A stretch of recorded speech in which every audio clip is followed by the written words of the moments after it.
Hi friends, இன்னைக்கு நம்ம அவளும் நானும் அந்த ஸ்டோரியில் ஃபைனல் இயரில் என்ன நடந்துச்சு அப்படிங்கிறத இன்னைக்கு நம்ம பார்ப்போம். அதுக்கு முன்னாடி நேத்தோட வீடியோவில் நான் ஒரு கேள்வி கேட்டிருந்தேன். உங்களோட காலேஜில் ஸ்கூலில் உங்களுக்கு என்ன ஃபங்க்ஷன் ரொம்ப பிடிக்கும், அதை மென்ஷன் பண்ணுங்கன்னு சொல்லியிருந்தேன். ஆனால் நான் கேட்ட கேள்விக்கு ஒருத்தர் கூட பதில் சொல்லலை. அதை தவிர வேற எல்லா கொஸ்டினுமே கமெண்ட்ல இருந்தது. பட் ஹாப்பி தான். ஓகே, இனி நான் உங்ககிட்ட எந்த ஒரு கொஸ்டினுமே கேட்க போகிறதில்ல. அதுக்கப்புறம் இன்னொரு விஷயம், எல்லாருமே கிளைமேக்ஸை தெரிஞ்சுக்கிறதுக்கு தான் ரொம்ப ஆர்வமாக இருக்கீங்கன்னு நினைக்கிறேன். நானுமே இந்த கதையை எவ்வளோ சீக்கிரம் முடிக்க முடியுமோ அவ்வளோ சீக்கிரம் முடிச்சிடலான்னு நினைக்கிறேன். சரி, வாங்க இப்போ நம்ம வீடியோக்குள்ளே போகலாமா? இன்றைக்கி தான் ஃபர்ஸ்ட் நாள் ஃபைனல் இயர்க்குள்ளே என்ட்ராகிறோம். என்ட்ராகும்போதே நாங்கள் எப்படி வந்தோம் தெரியுமா? லாஸ்ட் இயர்லே சொல்லிட்டாங்க நெக்ஸ்ட் இயர் யூனிஃபார்ம் கண்டிப்பாக இருக்கும்னு. ஸோ இந்த வருஷம் அதுவும் ஸ்கை ப்ளூ கலரில் ஒரு யூனிஃபார்ம். அந்த யூனிஃபார்மை போட்டுக்கிட்டு எங்கள் குரூப்பில் எல்லாருமே யூனிஃபார்ம் போடுறோம்ல, ஸோ அதுக்கு மேட்சாக கட் ஷூ போட்டுக்கலான்னு அதையுமே ரெடி பண்ணிவிட்டு நல்லா மாசாக கெத்தாக கிளாஸ்க்குள்ளே என்ட்ராகணும். கிளாஸுக்கு போனதும் ரதியை பார்த்து ஒரு ஸ்மைல் பண்ணிவிட்டு 1.5 மந்த்து கழித்து பார்க்குறோம்ல, ஃப்ரெண்ட்ஸு எல்லாருக்கிட்டையுமே தெரிஞ்சவங்க தெரியாதவங்க எல்லாருக்கிட்டையுமே பேசிட்டு கிளாஸ் ஃபுல்லாகவே ஒரு அரட்டை அடிச்சுட்டு சுற்றி வந்துட்டு இருந்தேன். கடைசியாக ரதி பக்கத்தில் போய் உட்காந்தேன். ரதி என்கிட்ட கேட்டா, இப்போ தான் உனக்கு கண்ணு தெரிஞ்சுதா? என்கிட்ட பேசணுன்னே இப்போ தான் வந்திருக்கேன்னு கேட்டா. நான் அதுக்கு, அப்படி இல்லை, நான் பார்க்கும்போது நீ உன்னோட ஃப்ரெண்ட்ஸுக்கிட்ட பேசிகிட்டு இருந்த, அதனால் நீ பேசிகிட்டு இருக்கட்டுமேன்னு தான் நான் மற்றவங்ககிட்டெல்லாம் போய் பேசிட்டு வந்தேன்னு சொன்னேன். சும்மா இந்த கதையெல்லாம் சொல்கிறத நிறுத்து. உனக்கு என்னை விட அவங்க தானே முக்கியம், உன்னோட ஃப்ரெண்ட்ஸு தானே உனக்கு முக்கியம்னு அப்போவும் சொன்னான். அப்படியெல்லாம் கிடையாது, நீ உன்னோட ஃப்ரெண்ட்ஸ் கூட பேசணும்ல, என்கிட்ட மட்டுமே பேசிகிட்டு இருந்தா எப்படி? ஸோ நான் அதுக்காக தான் நான் வரலை. அது மட்டும் இல்லாமல் நேற்று நைட்டு வரைக்கும் நம்ம பேசிட்டு தான் இருந்தோம். அதனால தானே அவகிட்ட சொன்னேன். நான் என்ன சொன்னாலும் அதை ரதி ஏற்றுக்கவே மாட்டா. உனக்கு உன்னோட ஃப்ரெண்ட்ஸு தான் ஃபஸ்ட்டு, அதுக்கப்புறம்தான் நான் அப்படின்னு சொல்லிக்கிட்டே இருந்தேன். நான் ரதிக்கிட்ட பேசுவோம். ரதியோட ஃப்ரெண்ட்ஸு எங்களை கிண்டல் பண்ண ஆரம்பித்தாங்க. ஜோடி புறா இவ்வளோ நாளும் எப்படி தனியாக இருந்துச்சு? செமஸ்டர் லீவில் 2 பேரும் எப்படி ஒருத்தர் பார்க்காம இருந்தீங்க அப்படின்னு சொல்லி கிண்டல் பண்ண ஆரம்பித்தாங்க. அப்போ ஹெச்ஓடி வந்தாங்க. அவங்க கையில் ஒரு பேப்பரோட வந்தாங்க. இப்போ இவங்க என்ன சொல்ல போகிறாங்களோ அப்படின்னு வெயிட் பண்ணிட்டு இருந்தா அவங்க ரிசல்ட் பேப்பரை எடுத்துகிட்டு வந்தாங்க. என்ன அதுக்குள்ளேயாடா அப்படிங்கிற மாதிரி இருந்துச்சு.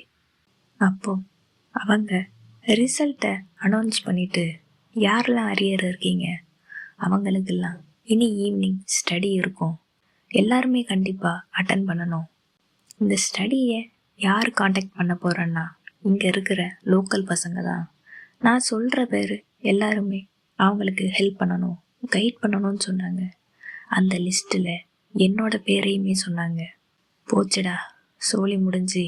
ஈவினிங் ரதி கூட பேசுகிற கொஞ்ச நேரத்துக்கும் இவங்க ஆப்பு வச்சுட்டாங்க.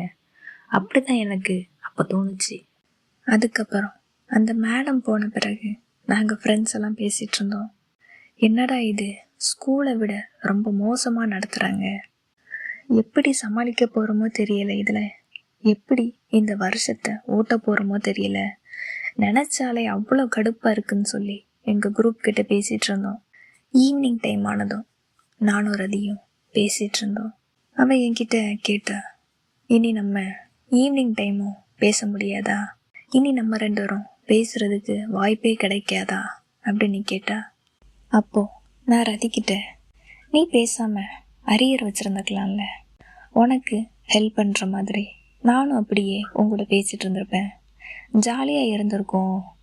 ஆமாம், எனக்கு ஒரு டவுட்டு, நீ எப்போவுமே என் கூட தானே பேசிகிட்டு இருந்த, அப்படி இருக்கும்போது எப்படி நீ பாஸ் பண்ண, எப்படி நீ எல்லா பேப்பரையுமே கிளியர் பண்ண அப்படின்னு ரதிக்கிட்ட கேட்டேன். அதுக்கு ரதி சிரிச்சிட்டு, என்ன ஒரு அடியுமே அடிச்சிட்டு, உனக்கு எப்பவுமே விளையாட்டு தான்ல, நீ சீரியஸாகவே பேச மாட்டியா? உன்கிட்ட போய் நானுமே சீரியஸாக பேசுகிறேன் பத்தியா, என்னைய சொல்லணும் அப்படின்னு அவளோட தலையில் அடிச்சுக்கிட்ட. விடுமா, நீ அதை பற்றியெல்லாம் யோசிக்காத, அதை நம்ம அப்புறம் பார்த்துக்கலாம். இப்போவே அதை பற்றி யோசித்து ஃபீல் பண்ணிகிட்ருக்காத, நம்ம வேற ஏதாவது பேசலாமா அப்படின்னு ரதிக்கிட்ட கேட்டேன். அதுக்கு ரதி வேற என்ன பேசணும் அப்படின்னு கேட்டா. அப்போ நான் கொஞ்சம் பக்கத்தில் போயிட்டு ரதியோட கையை பிடிச்சேன். அதை பார்த்துட்டு ரதி சொன்னா, சே, இன்னைக்குன்னு பார்த்து நான் கொடை எடுத்துகிட்டு வரலையே அப்படின்னு சொன்னா. எனக்கு இவ என்ன சொல்கிறா, இப்போ எதுக்கு நீ சம்மந்தமே இல்லாமல் பேசுகிறன்னு கேட்டதும், நீயா இப்படி என்னோட கையை இப்படி பக்கத்தில் வந்து பிடிச்சிக்கிற, அதான் நான் மழை வரப்போகுதுன்னு சொன்னேன் அப்படின்னா. ஏன்னா இது வரைக்கும் உன்னோட கையை பிடிச்சிட்டு பேசினதே இல்லையா, நீ என்ன இப்படி சொல்கிற அப்படின்னு கேட்டேன். உடனே அதுக்கு இல்லையே அப்படின்னு அவ்வளோ வேகமாக பதில் வந்துச்சு. நான் உன்னோட கையை பிடிச்சாலே நீ அவங்க பார்க்குறாங்க இவங்க பார்க்குறாங்க, நீ என்னோட கையை தட்டி தான் விடுவ. இன்னைக்கு என்னன்னா நீயே என்னோட கையை பிடிச்சிக்கிற, அதான் எனக்கு ஒரே அதிசயமாக இருக்கு. இன்னைக்கு மழை கொட்டுன்னு கொட்ட போகுது அப்படின்னு மறுபடியும் என்ன கிண்டல் பண்ணனா. அதுக்கு நான் சொன்னேன், அதெல்லாம் முன்னாடி, இப்போ நான் அப்படி கிடையாது. எத்தனை பேர் இருந்தாலும் எத்தனை பேர் பார்த்தாலும் நான் உன் பின்னாடி தானே சுற்றி சுற்றி வந்துட்டுருக்கேன். என்னை போய் நீ இப்படி கிண்டல் பண்ணுறியே அப்படின்னு ரதிக்கிட்ட சொன்னேன். அதுக்கு ரதி, என்னடி இப்படியெல்லாம் போய் சொல்கிற, நீ என்னைக்கு என் பின்னாடி சுற்றி சுற்றி வந்த, இப்படி பேசி பேசி கரெக்ட் பண்ணிடுற அப்படின்னு சொல்லி சிரிச்சா. நான் ரதியோட கையை இன்னுமே இறுக்கமாக பிடிச்சேன். நீ எதை நினச்சும் கவலைப்படாத, நம்ம எப்பவும் போல பேசலாம், நான் இருக்கேன்ல, நான் எல்லாத்தையுமே பார்த்துக்கிறேன் அப்படின்னு அவளோட கையை பிடிச்சி. அப்போதான் ரதி வாயை திறக்க ஆரம்பிச்சா. ஓ, இப்போ புரியுது மேடம் எதுக்காக இவ்வளோ பக்கத்தில் வந்து என்னோட கையை பிடிச்சிட்டு இருக்கிறீங்கன்னு இப்போ தான் எனக்கு புரியுது.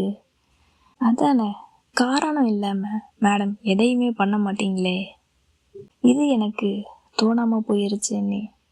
உன்னெல்லாம் என்ன தாண்டி பண்ணுறது, நீ ஏன் தான் இப்படி இருக்கியோ தெரியல அப்படின்னு அடிக்க ஆரம்பித்தேன். நான் அவளோட கையை பிடிச்சிக்கிட்டு, சரி வா நம்ம வீட்டுக்கு போகலான்னு சொல்லி அங்கேருந்து 2 பேருமே வீட்டுக்கு போனோம். அடுத்த நாள் காலையில் ஃபஸ்ட்டு பீரியடே அந்த மேடமோட கிளாஸ் தான். நான் என்னோடய ஃப்ரெண்ட்ஸு ரொம்பவே பயந்து போயிருந்தோம். அது எதுக்கு தெரியுமா, லாஸ்ட் இயரில் எங்களை ரொம்ப திட்டி பனிஷ் பண்ணாங்கல்ல, அந்த மேடமோட கிளாஸு. அதனால தான் ரொம்பவே பயத்தோடு இருந்தோம். அந்த மேடம் வந்தாங்க. வந்ததும், நான் தான் இனி உங்களுக்கு இந்த இயரில் கிளாஸ் இன்சார்ஜ், நான் சொல்கிற மாதிரி தான் நீங்கள் கிளாஸில் எல்லாருமே இருக்கணும் அப்படின்னு ஆரம்பித்து எங்களோட ஃப்ரெண்ட்ஸு கேங்கை பார்த்தாங்க. எல்லாரையுமே தனித்தனியாக பிரித்தாங்க. என்னையும் தனியாக ஒரு பெஞ்சில் உட்கார வச்சாங்க. அதுக்கப்புறம் கிளாஸ் எடுக்க ஆரம்பித்தாங்க. என்னதான் அவங்க கிளாஸ் எடுத்தாலும் அவங்களோட ஃபோக்கஸ் ஃபுல்லாக எங்கள் மேலே தான் இருந்தது. என்னை பார்த்தா அந்த மேடம்க்கு எப்படி இருக்குமோ தெரியாது. நான் சிரிக்கிறேன், டான்ஸ் ஆடுறேன், நேராக இருக்க மாட்டேங்கிறேன், ஏதோ ஒன்று சொல்லி டெய்லியுமே என்னை வெளியில் அனுப்பிட்டே இருப்பாங்க. நான் மட்டும் தனியாக வெளியில் நிற்கிறது கஷ்டமாக தான் இருக்கும். பார்ப்பேன் நம்மளை யாராச்சும் பார்க்குறாங்களான்னு. எப்படியும் யாரோ ஒரு சிலர் பார்த்து சிரிப்பாங்க. உடனே அந்த மேடம் அவங்களையுமே வெளியில் அனுப்பிடுவாங்க. அவங்க கிளாஸ் முடியும் போது எப்படியும் ஒரு 5 to 7 பேர் வெளியில தான் நிற்போம். அந்த லிஸ்ட்டில் நான் மட்டும் ரெகுலராக இருப்பேன். இப்படியே தான் அவங்க கிளாஸில் ரெகுலராக போயிட்டு இருந்தது. என்ன பனிஷ் பண்ணும்போது அது என்னை விட ரதிக்கு தான் ரொம்பவே கஷ்டமாக இருக்கும். என்கிட்டே வந்து பலமுறை திட்டி இருக்கா, நீ அமைதியாயிரு, சிரிக்காத, யார் என்ன சொன்னாலும் நீ ரியாக்ட் பண்ணாமல் அமைதியாயிரு, கடைசியில் நீ தான் மாட்டிக்கிற, உனக்கு புரியுதா இல்லையா, சொல்கிறத கேளு, நீ திட்டு வாங்குறது எனக்கு தாண்டி கஷ்டமாக இருக்குது, இப்போவாச்சும் புரிஞ்சுக்க அப்படின்னு நிறைய டைம் என்கிட்ட கெஞ்சி கேட்டிருக்கா. நானும் ரதிக்காக கஷ்டப்படுறானே எவ்வளோதான் அமைதியாக இருந்தாலும் பனிஷ்மெண்ட் வாங்குறது மட்டும் குறையவே இல்லை. அதுக்கப்புறம் அடுத்த பிரச்சனை அது என்னன்னா, அன்னையிலேருந்து ஈவினிங் ஸ்டடியும் ஆரம்பிச்சுது. நான் கிளாஸில் இருந்து பசங்க கூட பேசிட்டு கைட் பண்ணிட்டு இருந்தேன். ரதி பேச முடியலையே அப்படிங்கிற வருத்தம் ஜன்னல் பக்கத்தில் வெளியிலே நின்று என்னையே பார்த்துட்டு இருந்தா ஒரு ஏக்கத்தோட. எனக்கு கஷ்டமாக தான் இருந்துச்சு. ரதி, நீ போ, நம்ம வீட்டுக்கு போய் பேசிக்கலாம். நீ எதுக்கு இங்கே நிற்கிற? வேணாம், வெயிட் பண்ணாத, நீ வீட்டுக்கு போன்னு சொன்னேன். அவளும் கொஞ்ச நேரம் நின்று பார்த்துட்டு அதுக்கப்புறம் வீட்டுக்கு போனான். நான் இங்கே கிளாஸ் ரூமில் பசங்களோட, அதுவும் என்னோட டெஸ்க் மேட் 2 பேர் இருந்தாங்க, அவங்க கூட பேசிட்டு அவங்களுக்கு கைட் பண்ணிட்டு அப்படியே போயிட்டு இருந்துச்சு.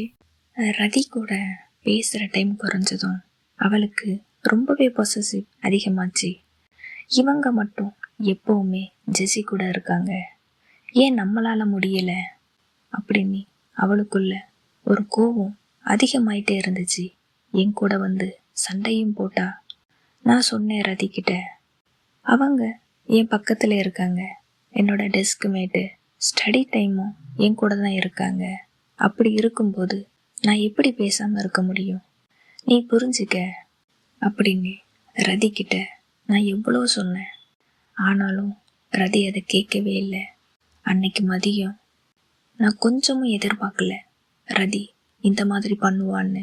எவ்வளோ சொல்லியும் கேட்காம அன்னைக்கு லஞ்ச் பிரேக்கில் என்னோட பக்கத்தில் இருந்த அந்த பொண்ணுக்கிட்ட ரொம்பவே சண்டை போட்டா. அந்த பொண்ணுக்கிட்ட வந்து, நீ எதுக்கு எப்போவும் ஜெஸி பக்கத்தில் இருக்க? நீ ஏன் அவ கூட பேசிகிட்டு இருக்க? உனக்கு வேற யாரும் கிடைக்கலையா? இவ தான் கிடைச்சாளா? நீ இதுக்கு மேலே ஜெஸிக்கிட்ட பேசவே கூடாதுன்னு ரொம்பவே சத்தம் போட்டு கத்த ஆரம்பிச்சா. கிளாஸில் எல்லாருமே எங்களையே பார்த்தாங்க. எனக்கு ரொம்பவே கஷ்டமாக இருந்தது. ரதி, நீ இந்த மாதிரி பேசாத, அமைதியாயிரு, நம்ம அப்புறம் பேசிக்கலாம் எதுவாக இருந்தாலும், இப்போ வேணாம். பாரு, எல்லாருமே நம்மளையே பார்க்குறாங்கன்னு நான் அவகிட்ட சொல்லியும் கேட்காம அவ மேலும் மேலும் கத்திக்கிட்டே இருந்தா. அதுக்கப்புறம் நான் என்னோட பக்கத்தில் இருக்கிற பொண்ணுக்கிட்ட சொன்னேன், நீ கொஞ்சம் அமைதியாயிரு, அவள் என்ன வேணாலும் சொல்லட்டும், கொஞ்சம் பேசாத, அமைதியாயிரு நீ அந்த பொண்ணுக்கிட்ட சொல்லும்போது அந்த பொண்ணு என்னோட பேச்சை கேட்டுட்டு அமைதியாக இருந்தா. ரதி அவளால் எவ்வளோ முடியுமோ அந்த அளவுக்கு கத்திட்டு கோபத்தோட அங்கேருந்து போயிட்டா. எனக்கு என்ன பண்ணன்னு தெரியாமல் அந்த இடத்துல தலையில் கை வச்சுக்கிட்டு அப்படி உட்காந்துருந்தேன். அப்பவும் என் முன்னாடி பெஞ்சில் இருந்த ஒரு பொண்ணு என்னைய பார்த்து சிரிச்சிட்டு, என்ன ஜெஸி, உனக்காக 2 பொண்ணுங்க அடிச்சுக்கிறாங்க போலையே, நீ பெரிய ஆளு தாண்டி அப்படின்னு சொல்லிட்டு நக்கலா ஒரு சிரிப்பு சிரிச்சிட்டு போனாங்க.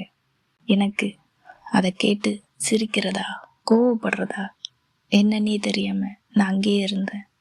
ஈவினிங் வீட்டுக்கு போனதும் ரதிக்கு கால் பண்ணி, நீ ஏன் ரதி அந்த மாதிரி பேசின? உனக்கு என்னதான் கோவம் இருந்தாலும் நீ என்கிட்ட தான் பேசியிருக்கணும். அந்த பொண்ணுக்கிட்ட நீ ஏன் போய் பேசின? அதுவும் கிளாஸில் எல்லாரும் இருக்கும்போதும் அவகிட்ட நீ இப்படி பேசுனது தப்பு ரதி. நீ அந்த பொண்ணுக்கிட்ட சாரி கேளு. நான் ரதிக்கிட்ட சொன்னேன். ரதி இன்னுமே கோவப்பட்டு, இப்போவும் நீ அந்த பொண்ணுக்காக தானே பேச வந்திருக்க? நான் கூட என்னதான் சமாதானப்படுத்த வந்திருக்கியோன்னு நினச்சேன்னு சொன்னான். இல்லை, அப்படி இல்லை, நான் உன்னை தான் சமாதானப்படுத்த தான் வந்தேன். ஆனால் நீ ஒரு தப்பு பண்ணும்போது அதை நான் கேட்கணும். நீ இன்னைக்கு பண்ணது தப்பு ரதி, நீ சாரி கேளு அந்த பொண்ணுக்கிட்ட அப்படின்னு நான் சொன்னேன். ஆனால் ரதி, நான் எவகிட்டையும் சாரி கேட்க முடியாது, எவ முன்னாடியும் நான் போய் நிற்க மாட்டேன் அப்படின்னு சொன்னான். அப்போவும் நீ சாரி கேட்டாதான் நான் உன்கிட்ட பேசுவேன்னு சொன்னேன். நான் சாரி கேட்டாதான் நீ பேசணும்னா அதுவுமே எனக்கு தேவையில்லைன்னு சொல்லி காலை கட் பண்ணிட்டா. எனக்கு ரொம்ப பெரிய ஷாக்கு. ரதியா இப்படி பேசுறது, என்கிட்ட பேசணுங்கிறதுக்காக என்ன வேணாலும் செய்வா. ஆனால் அவளே இன்னைக்கு இப்படி சொன்னது எனக்கு ரொம்பவே அதிர்ச்சியாக இருந்தது. இன்னொரு பக்கம் எனக்கு ரதி என்கிட்ட பேசாமல் போயிடுவாளோ அப்படிங்கிற பயமும் அதிகமாச்சு. ஏன்னா இது வரைக்கும் ரதி இப்படி இருந்ததே கிடையாது. என்கிட்ட சண்டை போடுவா, கோவப்படுவா, ஆனால் பேசாமல் இருந்ததில்ல. என் காலை அட்டன் பண்ணாமல் இருந்ததில்ல.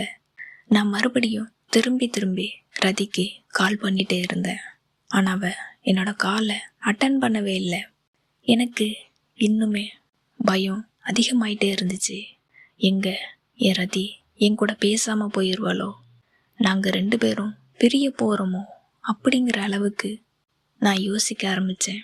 நான் தான் தப்பு பண்ணிட்டனோ அப்படிங்கிற உணர்வு எனக்கு அதிகமாயிட்டே இருந்துச்சு. ஏன் என்னோட லைஃப்பில் மட்டும் பிரச்சனை மேலே பிரச்சனை போயிட்டே இருக்கு அப்படின்னு யோசித்தேன். நாளைக்கு ரதியை எப்படி சமாதானப்படுத்தலாம் அப்படின்னு யோசிச்சுக்கிட்டே இருந்தேன். இன்னைக்கு இந்த ஸ்டோரியை நான் இதோட முடிக்கிறேன். நானும் கண்டினியூவாக லாங் வீடியோ போடணுன்னு தான் ஆசைப்பட்றேன். என்னால் முடியலை. ஸோ கொஞ்சம் வெயிட் பண்ணுங்கள். என்னால் எவ்வளோ முடியுமோ அந்தளவுக்கு ஸ்டோரியை இன்ட்ரெஸ்டிங்காக கொண்டு போகலாம். எனக்காக வெயிட் பண்ணுவீங்களா? வெயிட் பண்ணணும், வேறு வழியே இல்லை. சரி, ஓகே, நான் இன்னைக்கு கிளம்புறேன். மறுபடியும் நாளைக்கு உங்களை மீட் பண்ணுறேன். தேங்க்யூ.